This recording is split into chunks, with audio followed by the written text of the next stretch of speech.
tu as été très connu par le dropshipping. Ouais. C'est un truc qui est assez pointé du doigt moralement. Toi, c'est quoi ta position là-dessus? En fait, il y a un énorme amalgame pour moi entre le dropshipping et certaines pratiques que des personnes du dropshipping font. Tu vois. Genre, les gens ils mélangent tout. Pour moi, le dropshipping, c'est juste une manière de livrer de la marchandise. Tu vois. C'est juste, fondamentalement, le dropshipping, c'est juste le fait de ne pas avoir ton stock dans tes propres entrepôts et que ce soit une autre personne qui s'en occupe. Tu vois. Ça a aucun impact sur la qualité du produit, les livraisons, le sérieux ou pas de ton business. Tu vois. Il y a des business qui font des milliards qui fonctionnent en dropshipping, notamment les business de mobilier, etc.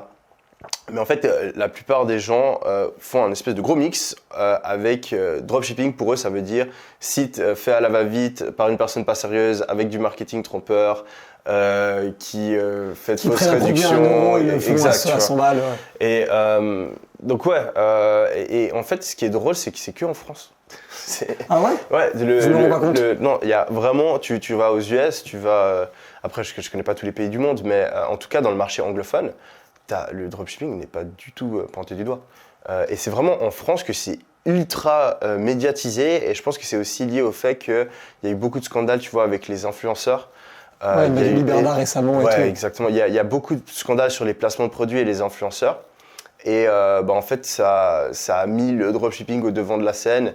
Et ouais, les gens, du coup, ils se disent « Ah, ok, dropshipping, qu'est-ce que c'est ? Ah oui, c'est les arnaques des influenceurs, machin. Okay. » Et donc, du coup, ils voient ça d'un mauvais œil.